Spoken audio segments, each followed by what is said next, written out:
I was at a thrift shop today. I bought a large handful of toys as I usually do. The lady at the counter asked if they were for my kids. I said I have lots of nieces and nephews. I didn't lie, I do have lots, but the toys weren't for them. It's easier than explaining the truth.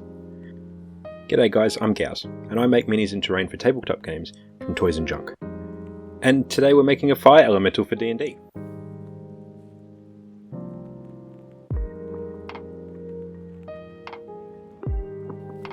I've gathered some supplies to get myself started. This Yugi figurine was just screaming to become a fire elemental. Like, look at that haircut. I've also grabbed a tail from, I think, a dinosaur that I've used on a previous project. The body of a lizard I definitely used his head for some lizard men that I made not long ago. And a button to base the elemental on. You'll also see that I've got a reptile tail collected as well, and I was planning on using the lizard body tail to be sort of what wavy, flamey arms, though I quite liked the look of the scales of the legs of the lizard to be the fire elemental's arms, which you'll see, and when I blacken those up, they look really scorched and have that sort of lava effect that I really liked. I'm beginning by cutting poor Yuki's head off. I then position the head on the large blue tail to sort of be the main fiery body of the elemental. I then cut off the spines. I base the tail on the button for more support, and then with my scalpel I remove some of the details from the tail that sort of made it a bit too reptile looking, allow it to be a bit more flame-like. Then I glue Yugi's head on the top, and then glue the lizard arms to the sides. And looks a little funky, but stick with me. After priming, sort of brings it all together.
Okay, here we have our fire elemental all primed and ready to paint. I always love seeing the creations that I make after they've been primed, because it starts to bring all of those wacky textures and wacky colours looking a little bit more uniform. We start to get a bit of an idea on how it's going to look in the end. I will now base it in white and then do an undercoat of yellow so that I can move into some reds.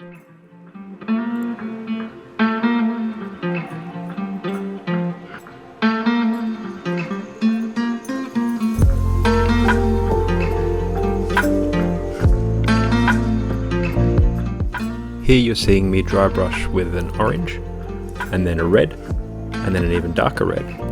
And then I dry brush very lightly with black around the hands, the face, and the base of the mini to give him that scorched look.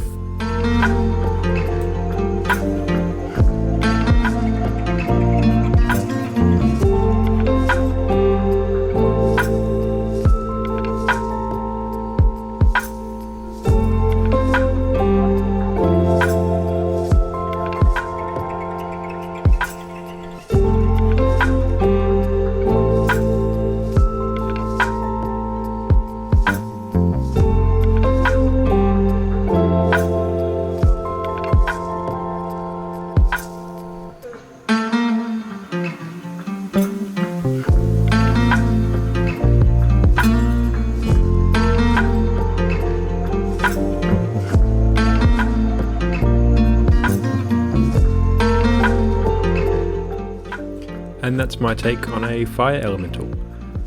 If you enjoyed this video, please consider subscribing or liking.